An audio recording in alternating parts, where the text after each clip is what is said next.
नमस्कार, मैं हूं आशीष चित्रांशी और आप देख रहे हैं the news launcher. Hot topic with Hemant Atri. Hemant भाई को जोड़िए कंट्रोल रूम, फटाफट जोड़ लीजिए। दरअसल उत्तर प्रदेश में पिछले काफी वक्त से 2017 में योगी आदित्यनाथ की सरकार बनी और 2018-19 से ही ये बताया जाने लगा कि अब राम राज आ गया है। साल भर तो लगता ही है भाई, कितना भी आदमी सक्षम हो, साल भर तो लगा राम राज लाने। लेकिन 2025 आते आते पूरा उत्तर प्रदेश अब राम के ही भरोसे है और कोई नहीं है। ये उस उत्तर प्रदेश का रखवाला, मालिक, रहबर कोई नहीं है, सिर्फ राम है। सड़क पर लाखों लोग, आप कल्पना कर सकते हैं क्या? लाखों लोग, लाखों गाड़ियां सड़कों पर हों, गाड़ियां वापस घूम के भी न जा पाए घर पे। मतलब ऐसी स्थिति में कि आप हो अब वहीं पड़े रहोगे, आपके साथ ऊपर वाला ही आपको बचा सकता है। खाना पानी कोई व्यवस्था प्रबंध नहीं। आसपास के गांव के लोग तो कुछ मदद करने आ गए हैं, वो मदद कर रहे हैं, और वो भक्त डुगडुगी बजा रहे थे, उन भक्तों को पुलिस वाले भगा रहे हैं। पुलिस वाले, मैं कंट्रोल रूम से कहूंगा कि वो वीडियो एक है पुलिस वाले का जो भोंपू लेकर के कह रहा है कि आप लोग आइएगा आगे, वो वीडियो भी रखे रहेंगे लगा करके। सुनवा देता है, चलिए सुनवा देते हैं, सीधा पहले सुनवा देते। चलिए अपना लखनऊ की ओर, जहाँ भी वहां से अपने घरों को जाइए। कोई और दिन देख करके उस दिन फिर आइए स्नान के लिए। यहाँ से एमपी जा सकते हैं? एमपी में हाँ, एमपी निकल जाएंगे, सीधे पूरा हाईवे पकड़ेंगे, टेंगड़ा मोड़ वहां वो सागर होके निकल जाएंगे ना एमपी में। आगे निकल जाइए, मैप लगा लीजिए, यहाँ से आप इधर निकालिए, सब लोग इधर निकालिए गाड़ी, यही चढ़ाइए, लगाइए अपने पत्र जो।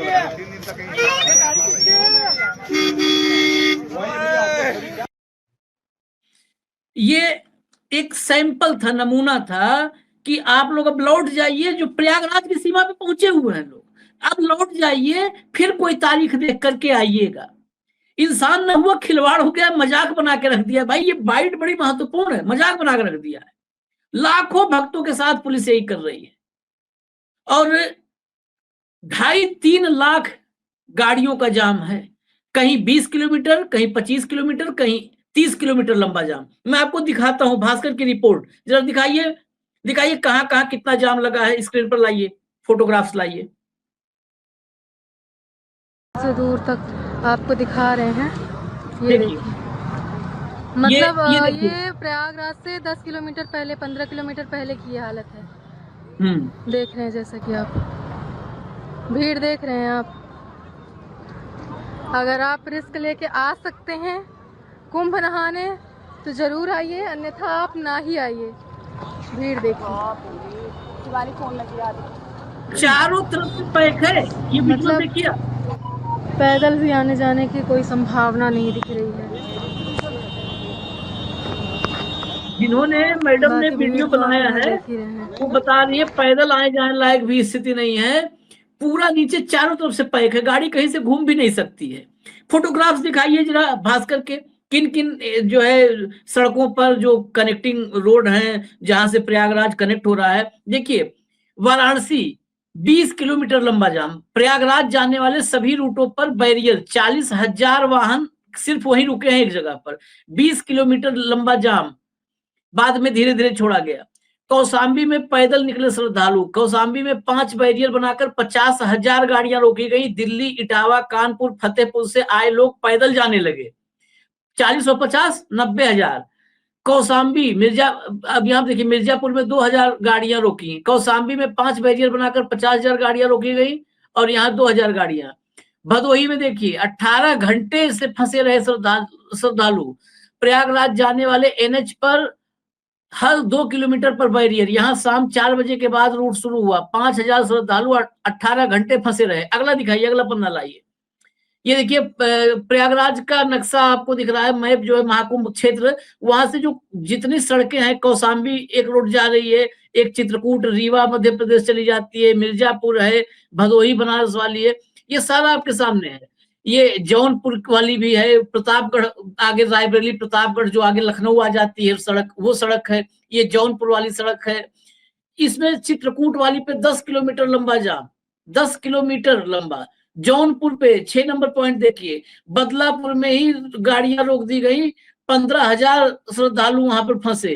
प्रतापगढ़ में 40,000 गाड़ियां रोकी गई, 40,000 गाड़ियां रोक दी गई।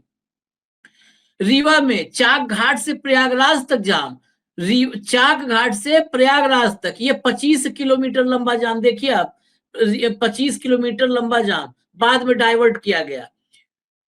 ये हालत है। बहुत कुछ अभी है दिखाने के लिए हमारे पास, लेकिन इस सब के बीच जब हालात इतने बदतर हैं तो योगी आदित्यनाथ अपने वीवीआईपी विश्राम गृह में कहिए या दफ्तर में कहिए, आवास पे कहिए, जो आपको कहना कर दीजिए उसको, वहां पर वीआईपी इंतजामात की मीटिंग में लगे हुए हैं।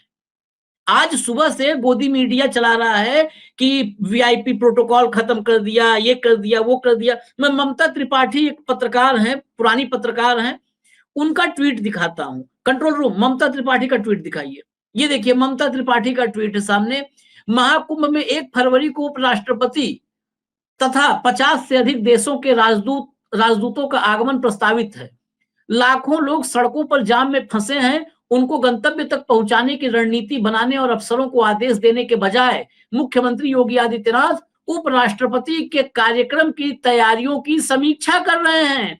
पहले व्यवस्था तो ठीक कर लीजिए, फिर पर्यटन के लिए बुलाइए गणमान्य वीवीआईपी लोगों को। जिस जनता ने आपको सत्ता की कुर्सी पर बिठाया वो 24 घंटे से ज्यादा समय से बस में बैठी है। वाराणसी प्रयागराज NH-19 सहसों के पास का ये वीडियो भयंकर जाम, नीचे उन्होंने वीडियो भी अटैच किया है। हटा दीजिए। अब सीधा सवाल, ये उत्तर प्रदेश, दूर बैठे लोग हरियाणा महाराष्ट्र वाले कहते थे प्रदेश हो तो योगी जी जैसा, राज ऐसा है। मैं गया हूं, निजी तौर पर सुना हूं ये बात, मध्य प्रदेश हरियाणा में लोग कह रहे महाराज जी ने वहां पर योगी जी का राज है ना, वैसा हम लोग के यहाँ नहीं हो पा रहा है। अब आप तो हरियाणा में बैठे हैं, चाहते हैं ऐसा ही आप क्या हो जाए, ऐसा रामराज? आशीष जी, ये मार्केटिंग का खेल है। इस देश को जो आज देश की जो गत है उसके अगर मूल में देखेंगे तो ऐसी एक मार्केटिंग थी जिसका नाम था गुजरात मॉडल। आजकल वो योगी प्रदेश चल रहा है। आजकल वो कुंभ में करोड़ों श्रद्धालु दिखाते हैं रोज सुबह से शाम तक। कल तक जिन करोड़ों श्रद्धालुओं का रेफरेंस दे करके कहते थे कि इतने करोड़ ने स्नान कर लिया, मिनट टू मिनट फिगर बदलता था, इतने करोड़ श्रद्धालु आ गए, इतने ने स्नान कर लिया। आज उन्हीं श्रद्धालुओं, कल को पुकारा जा रहा था लाखों करोड़ रुपए के विज्ञापन दे करके, आज उनको सड़कों पे दुत्कारा जा रहा है कि आप वापस जाइए। ये है योगी प्रदेश। और दिल्ली में आकर के कहते हैं योगी जी कि साहब अगर केजरीवाल में हिम्मत है तो वो यमुना के पानी में नहा करके दिखाएं जिसे मैं और मेरा कैबिनेट प्रयागराज में नहाता है। तो ये यमुना जो है नोएडा में भी है, जरा वहां नहा के दिखा दे योगी जी। तो सवाल ये नहीं है, सवाल ये है मार्केटिंग का खेल है। और भारतीय जनता पार्टी और उसका पूरे का पूरा सिस्टम, चाहे योगी हो चाहे और हो, वो मार्केटिंग के सिद्धहस्त चैंपियन हो चुके हैं। ये बात आपको स्वीकार करनी पड़ेगी। जिस तरीके की मार्केटिंग थी, अब आप 2 चीजें बताइए मुझे आशीष भाई। कल तक ये था कि इतने करोड़ श्रद्धालुओं ने स्नान कर लिया, इतने करोड़ श्रद्धालु पहुंच गए, और उसी सरकार को 30 डेड बॉडीज जो स्टैम्पीड के अंदर थी उनको गिनने में 17 घंटे लगे। अब जो आपने सड़कों पे दिखाया, जो फीडबैक हमारे को आ रहा है, सारे साथी जो फील्ड में हैं वहां पर, वो ये कह रहे कि कम से कम 5 लाख व्हीकल डिफरेंट हाईवेज के ऊपर रुके हुए हैं प्रयागराज के चारों तरफ। 5 लाख के आसपास व्हीकल। तो 5 लाख व्हीकल में बसें भी हैं, ट्रक भी हैं, अलग अलग माध्यम है। यानी कि 25 से 30 लाख श्रद्धालु कहीं ना कहीं सड़कों पर रात गुजारने को, दिन गुजारने को, खुले में, जहां ना पानी की व्यवस्था है ना सोच की व्यवस्था है, वहां पर वो खड़े हुए। और आपने वो विजुअल दिखाया कि पुलिस वाला कह रहा है कि आप वापस जाइए और किसी दिन देख के आइए जिस दिन भीड़ कम हो। उनको कैसे पता लगेगा?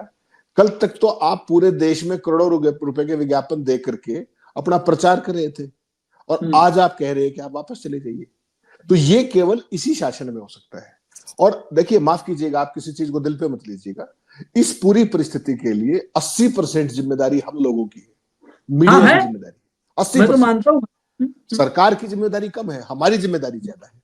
अभी तक जो डॉगी मीडिया था वो केवल क्या था, लोकतंत्र की सुपारी लिए घूम रहा था। अभी तक वो विपक्ष की सुपारी लिए घूमता था। आज उसने इस देश की जनता की सुपारी ले ली है, उसकी सुरक्षा की, उसकी सुविधाओं की। और ये सुपारी उसको किसने दी है?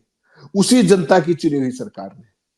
आप मुझे बता दीजिए, कल जब तक ऑफिशियल वर्जन नहीं आया यूपी सरकार का 17 घंटे बाद, तब तक किसी डॉगी चैनल ने, किसी मुख्य धारा के मीडिया ने ये कहा कि वहां पर कितनी मौतें होगी? स्टैम्पीड को भी नकारते रहे, भगदड़ को भी नकारते रहे। ये एक नए तरीके का डेमोक्रेसी है जो अब तक तो आपको क्या लगता था कि ये मीडिया मुर्दा है, ये केवल केंद्र सरकार के सामने नतमस्तक है। आज तो आपने पिछले जब से कुंभ शुरू हुआ है उससे 2 दिन पहले से देख लीजिए कवरेज। अब तो ये बात बिल्कुल साफ हो गया है कि पूरे देश का मीडिया केवल विज्ञापन के चंद करोड़ रुपयों के लिए योगी जी के चरणों में साष्टांग दंडवत है या नहीं? तो इससे बुरी बात और क्या होगी? पहले मीडिया का काम था सच को दिखाना, जनता को अवगत कराना। आज मीडिया का काम है सच को छिपाना और जनता को गुमराह करना। उसी के कारण योगी सरकार की इतनी हिम्मत हो रही है, उसी के कारण बीजेपी सरकार की इतनी हिम्मत हो रही है कि वो सब कुछ सामने जनता देख रही है और उसके बावजूद भी सब हरा ही हरा दिखाई दे रहा है। जितने हाईवे आ रहे हैं प्रयागराज को, आप किसी पे देख लीजिए कितना लंबा जाम है। आपने दिखाया, बिल्कुल सही कहा, 25-25 किलोमीटर के जाम है। और हालत देखिए, लोग कहां से आए, कोई महाराष्ट्र से आया है, कोई झारखंड से आया है, कोई छत्तीसगढ़ से आया है। वो लाखों श्रद्धालु फंसे हुए। गंगा स्नान की जिद स्वाभाविक है, जितने बुजुर्गों को, परिवार के लोगों को, महिलाओं को लेकर के आ रहे, बिना स्नान किए कैसे जाए? किस तरीके से 2-2 रुपए जुगाड़ करके वो लोग यहाँ तक आए होंगे। होटल में जाएं, होटल की कीमत देख लीजिए, जहाज से वापस जाना चाहे कि उस किराया देख लीजिए। उसके बाद जो जाम के चलते जो छोटे बच्चे भूखे प्यासे, हर तरह की असुविधा, और मीडिया उसके बावजूद लहलोट है सरकार के चरणों में। एक दूसरा सवाल यह था कि आपने कहा कि साहब सारे पासेस बंद कर दिए वीआईपी, उसके बाद सारी, मैं ये कह रहा हूं ये पासेस बंद पहले नहीं हो सकते थे क्या? पहले ये पंटून पुल नहीं खुल सकते थे जो आज 6 खोले हैं? पहले जो ये रास्ते थे ये आने के और जाने के, ये श्रद्धालुओं के लिए अलग से नहीं हो सकते थे क्या? पहले ये सब क्यों होने दिया गया और उसके लिए दोषी कौन है? एक आपने कहा उपराष्ट्रपति आ रहे, बड़ी अच्छी बात, आना चाहिए। रक्षा मंत्री भी आए थे, गृह मंत्री जी भी आए थे, सारी चीजें, प्रधानमंत्री भी आने वाले हैं, 5 तारीख को बहुत बड़ी इवेंट होने वाली है, सारी बात ठीक है। क्या उन सब के लिए केवल इस कुंभ क्षेत्र का 10% एरिया रिजर्व करके 90% एरिया जनता के लिए नहीं खोला जा सकता? ये तो कोई बहुत मुश्किल काम नहीं। उन सबको बाई रोड तो किसी को आना नहीं, हेलीकॉप्टर से आएंगे। कुंभ के एक क्षेत्र के अंदर ही वहां पे हेलीपैड बनाया, वहीं उतर कर वहीं से चलेंगे, या उससे इवेंट पूरी नहीं होगी आपकी। ये बेसिकली जनता के साथ, जिस जनता ने इनको चुन करके भेजा है, उसी जनता की सेहत के साथ, उसी के मान सम्मान के साथ, उसकी सुरक्षा के साथ सरेआम खिलवाड़ किया जा रहा है। और पूरे का पूरा गोदी मीडिया इसको इतनी बड़ी सफलता के तौर पे दिखा रहा है। आज सुबह से आप देखिए कुछ ट्वीट्स, मैं तो देख के सिर शर्म से झुक गया। कह रहे कि आप अपने घर में एक छोटा सा आयोजन करके देख लीजिए, पसीने आ जाएंगे। कुतर्क देखिए आप। ये मैं बताऊं, ये संघियों के और ये भाजपाइयों के आईटी सेल और व्हाट्सएप यूनिवर्सिटी में बना हुआ ये जो कोटेशन है, ये आज का नहीं है, ये काफी पुराना है। जब जब जाने जाती हैं तो ये लेके सामने आते हैं। आप घर के अंदर छोटा सा पूजा करवाते हैं, कथा करवाते हैं, और वहां पर लोग आते हैं तो भी आपको संभालना मुश्किल हो जाता है। ये आज का नहीं, आप सर्च करेंगे तो ये आप रेगुलेटिव पाएंगे। ये जब जब होता है ये लिखा हुआ। मैं आपको बताऊं, कुंभ क्षेत्र में कुछ अब कुछ एक्टिव हो गए ना पेड, वो जो होता है ना हड्डियों पर जाने वाले, ये सब इंसान के कैटेगरी में नहीं गिनते इनको हम, अच्छा लगे बुरा लगे किसी, वो एक्टिव हो गए सब माइक ले लेकर के। अब वो सब भी वो वहां पर अपने 4 लोगों को इकट्ठा करके, और होता है ये महाराज जी थे, वो कोरोना याद करिए आप, देखिए सिमिलरिटी मिलेगी, सिमिलरिटी खूब मिलती है। इसीलिए मैं कई बार हिटलर की भी कहानी और नाजीवाद को भी समझाने की कोशिश करता हूँ कि नाजीवाद दरअसल है क्या और क्या वाद हम देख रहे हैं साक्षात। वो कोरोना में आपको याद होगा ना, जब खूब मौतें और लाशों का, मतलब लखनऊ में तो कवर किया गया था, लखनऊ में जो बैकुंठ धाम है उसको कवर कर दिया गया था कि इतने डेड बॉडीज वहां पे जल रही थी कि लोग फोटो, उसके वीडियो क्लिप वायरल होने लगे थे। तो बाद में एक नैरेटिव बना कि ये योगी और मोदी थे तो इतने मरे, अगर ये नहीं होते तो सोचिए पूरा कोई बचा होता क्या इस देश में? पूरी वीरान भूमि होती, पूरा भारत शमशान हो चुका होता, कब्रिस्तान हो चुका होता, कोई नहीं बचता। अब वही वाला नैरेटिव रिपीट महाकुंभ में आ रहा है। इतनी भीड़ थी, योगी जी थे तो इतने मरे, ये सोचो आप, एकदम सेम पैटर्न पे। पैटर्न इनका अलग है भैया। एक बात बताएं आपको, ये झूठे जितने होते हैं इनके पास ऐसा नहीं कि बहुत बुद्धि होती है, ये एक नैरेटिव है, उसी रास्ते पे चलते हैं। हाँ, दरअसल दिक्कत यह है कि हम भी इतने जबरदस्त बुद्धि वाले हैं कि हम उसी नैरेटिव को बार बार फॉलो करते हैं और ताली बजाते हैं उस पर। इतने बुद्धिमान हम सब लोग। आशीष मैं भाई आपको दिक्कत एक बात और आपको, मैं आपके पास आ रहा हूं पूरा लंबा वक्त दे करके। रणविजय सिंह एक हैं पत्रकार, अच्छा जमीन पर अच्छी पत्रकारिता भी की है उन्होंने, अच्छा काम भी करते हैं, समझ भी है। उनका एक ट्वीट है, जरा ट्वीट पहले दिखाइएगा, फिर वीडियो भी दिखाएंगे। ट्वीट ये देखिए, देश विदेश की 62 यूनिवर्सिटी कुंभ के शानदार मैनेजमेंट को स्टडी कर रही हैं। सुनिएगा गौर से, छाती चौड़ी होती जाएगी सुनते समय। ये जानकारी आईएएस अमृत अभिजात ने 4 दिन पहले दी थी। आज के दिन की तैयारी का भी जिक्र किया और कहा था 29 अप्रैल को जब आप कवर करेंगे तो देखेंगे कि हम कितनी सुलभ व्यवस्था दे रहे हैं, एकदम मैजिकल। अब जरा ये नीचे जो अमृत अभिजात हैं, इनका जो बोले हैं वो वीडियो आप लोग सुन लीजिए अपने कानों पर, यकीन करिए। हम तो बार बार कहते हैं हमारे आंख कान पे नहीं, अपने आंख कान पे यकीन करिए। सुनाइए कंट्रोल रूम। तो इसको स्टडी के लिए ethnographic study, religious study, spiritualism के हिसाब से मुख्यमंत्री जी ने कई बार कहा कह रहे हैं कि देश दुनिया के बहुत सारे यूनिवर्सिटी जो है इस कुंभ के मैनेजमेंट को, क्राउड मैनेजमेंट, गवर्नेंस हो, health management, cyber security, national integration कैसे प्रमोट कर रहा है। 1 मिनट के लिए मान लीजिए कोई भी व्यवस्था ना हो, फिर भी लोग हजारों साल से यहाँ आ रहे हैं, तो क्या ड्रॉ करता है, क्या फेथ तो वो हमेशा 10 लाख के करीब वहां हर तो दिन ये फेथ कैसे अट्रैक्ट करता है, और उसमें हम कैसे उनको सुलभ व्यवस्था दे रहे हैं जिसमें कि एक ऐसा मैजिकल फील आता है। आप जब वहां पे कवर करेंगे 29 तारीख को, तो आप देखिएगा एक स्टेज ऐसा आएगा जब आपको लगेगा कि कुछ भी नहीं और सब कुछ है, इन द सेंस की एक नमनेस की फीलिंग आती है। एक मैजिकल सा चीज होता है जो कि जो वहां पे रह रहा है उसको उस बात की अनुभूति होती है। और मैं समझता हूं कि ये वही विश्व चलिए, पंकज झा थे, उत्तर प्रदेश में अच्छी पत्रकारिता इन्होंने की है, लेकिन दौर है। पिछले तो मुझे नहीं लगता है कि 1-2 दिन से मैंने कोई ट्वीट वगैरह देखा नहीं है, तो लेकिन इनकी चर्चा क्या करें, पत्रकारों के बारे में तो बोल ही दिया है हेमंत भाई ने। ये आईएएस साहब बता रहे 62 यूनिवर्सिटीज देश विदेश की रिसर्च कर रही हैं। बताइए सर, हेमंत भाई। आशीष भाई ये नौकरशाही नहीं है, मैं निःशब्द हो जा रहा हूं ना, क्या करूं मैं। नहीं, ये नौकरशाही नहीं है। आप समझिए, लोकतंत्र के जो चारों पाए हैं वो इनके प्रचार तंत्र का हिस्सा हो गए हैं। चारों के चारों इनका कीर्तन कर रहे हैं। और ये सारा प्रोजेक्ट किस लिए, इसको अपने को देखना पड़ेगा क्या है। बहुत साधारण प्रोजेक्ट है ये जो कुछ आपने दिखाया, जो कुछ ये नौकरशाह महोदय बोल रहे हैं, जो सारी चीजें, इसका केवल एक लाइन का फलसफा है। ये प्रोजेक्ट जनता को इन सब त्रासदियों से इम्यून करने का है। इम्यून शब्द यूज कर रहा हूं। आपने जिक्र किया कोविड का, कोविड के हालात सारे, गंगा जी में बहती लाशें सारे देश ने देखी थी। उसके बाद आप चल पड़िए, हाथरस के अंदर भगदड़ मची, 130 लोग मर गए, कोई फर्क पड़ा क्या? फिर भी वोट जिसको आना था उसको आया। तो जहां 130 वोट, उससे फर्क नहीं पड़ता। जहां हजारों गंगा जी में लाशें बह गई, उससे फर्क नहीं पड़ता। तो जो कथित तौर पर 30 मौतें जो कुंभ में हुई है, आपको लगता है उससे इस जनता को कोई फर्क पड़ेगा?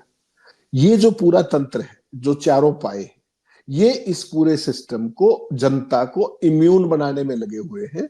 और आपने बिल्कुल सही कहा, ये जो फांसीवाद, जो नाजीवाद है, उसकी केवल एक ही लाइन की परिभाषा है कि इस देश के अंदर जितने कष्ट हैं, जितनी व्याधियां हैं, जितनी परेशानियां हैं, उन सब का कारण विपक्ष है, राहुल गांधी है।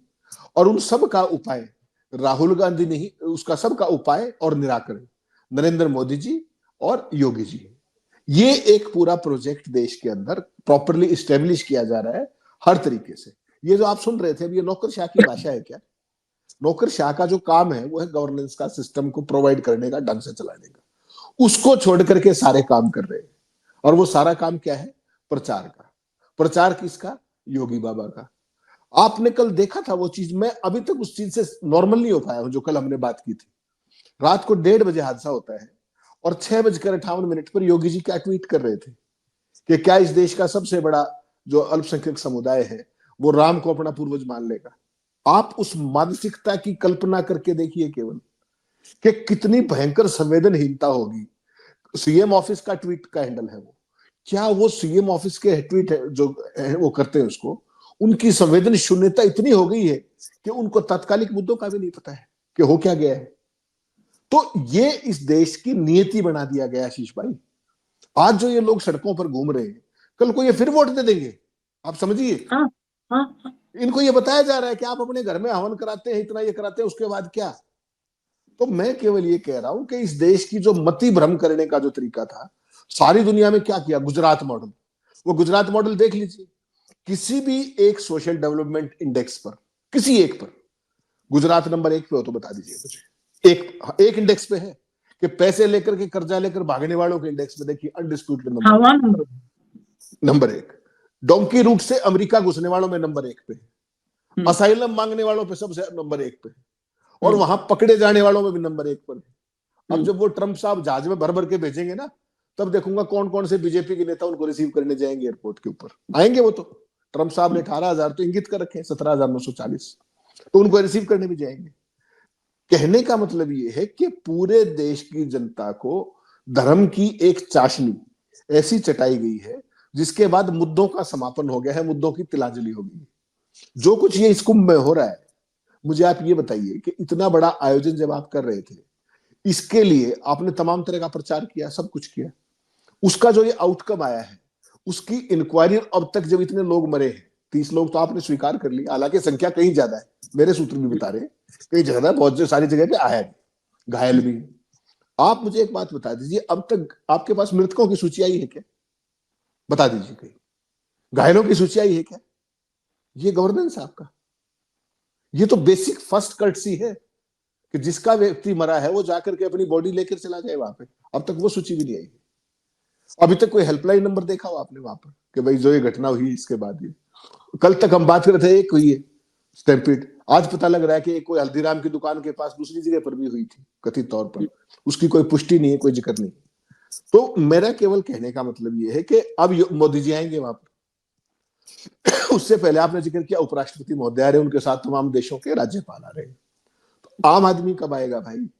और अगर आम आदमी को नहीं आएगा तो इसको 2 दिन फिक्स कर दीजिए ना कि फला दिन आप मत आइएगा, सारी बीमारी खत्म हो जाएगी, व्यवस्थाएं भी ठीक हो जाएंगी। किस दिन नायब सिंह सैनी अपनी कैबिनेट को लेके जा रहे हैं वहां पर, किस दिन कोई पार्टी लेके जा रही है, कभी कोई लेके जा रहा है, आपने क्या बड़ा रखा है इसका? और अगर आप जा ही रहे हैं तो क्या आप एक सामान्य आदमी की तरह नहीं जा सकते? सवाल तो ये भी है ना, किस तरह की व्यवस्थाएं हैं, किस तरह का प्रचार है। कुल मिलाकर के देश को मति भ्रम का शिकार करके, धर्मांध करके, असलियत दिक्कत सबसे बड़ी क्या आएगी, अब आपको असली मुद्दे पे ला रहा हूं।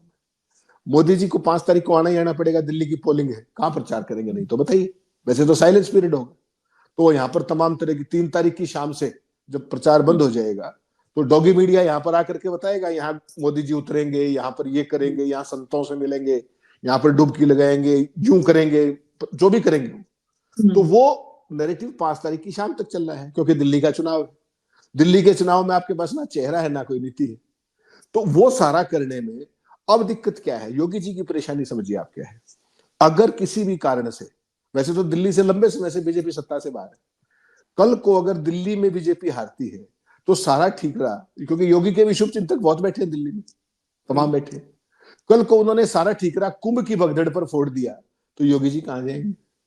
तो अब योगी जी को कल तक जिन वीआईपीज को, जिन पासेज को, जिन घाटों को, जिन पंटून पुलों को वीआईपी के लिए चलाया जा रहा था, आज उनको रोकने की बात कही जा रही है। तो उससे पहले क्या नहीं सोचा था कि?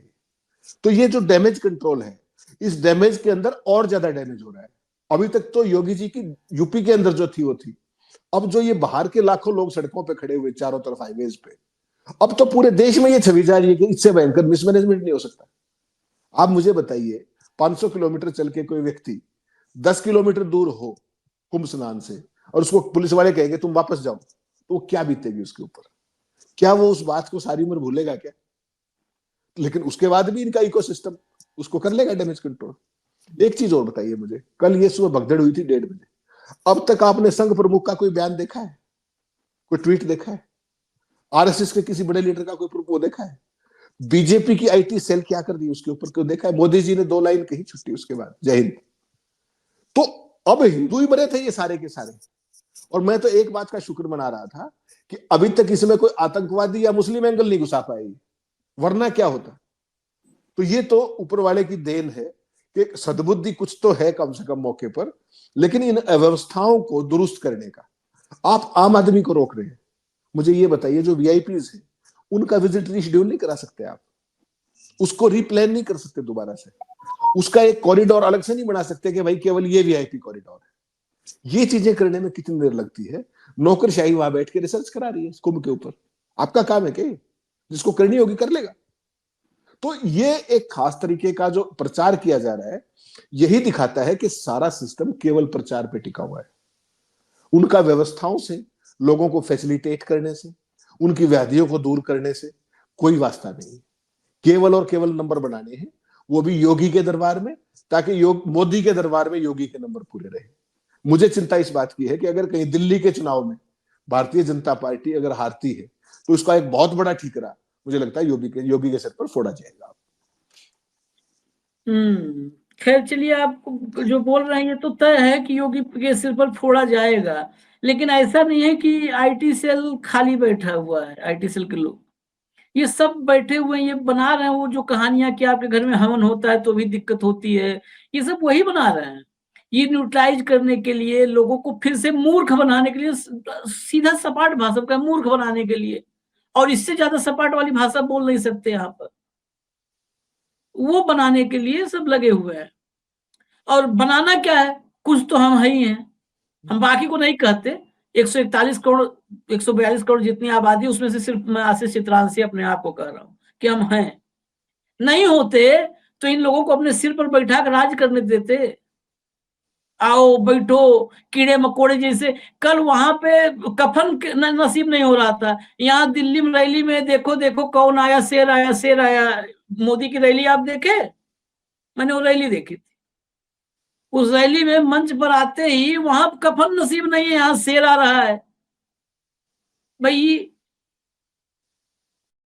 खैर चलिए, शेर हैं, बाकी तो सब कीड़े मकोड़े हैं। तो कल ही कहा मैंने कि भाई शेर के लिए हिरन वगैरह होता है, बारहसिंगा हिरन, ये सब तो शिकार, लेकिन ये तो ऐसे कीड़े मकोड़े हैं कि शेर को शिकार करने के लिए सोचना भी नहीं है।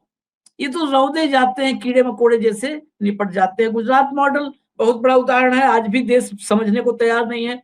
गुजरात की समृद्धि, जो समृद्धि जिसकी चर्चा होती है, वो 40, 50, 30 के दशक से रही है, वो अंग्रेजों के जमाने से रही है। गुजराती व्यापारी, और अंग्रेजों के जमाने से नहीं रही है, और पहले चले जाए। गुजराती व्यापारी विदेशों में जो है व्यापार, जब आप जाओगे, और पहले मुगल काल में, तब भी गुजराती व्यापारी थे। तो गुजराती व्यापारी थे, जहां व्यापारी होते हैं वहां पर पैसा, रुपया, धन, समृद्धि दिखती है।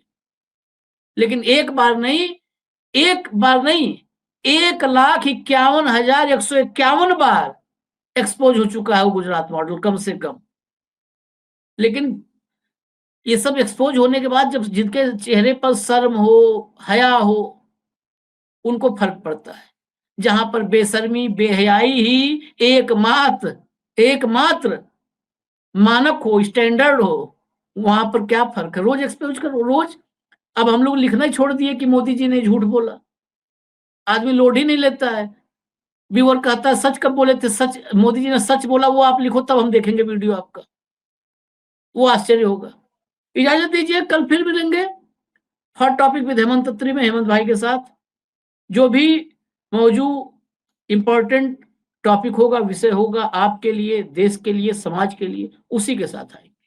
नमस्कार।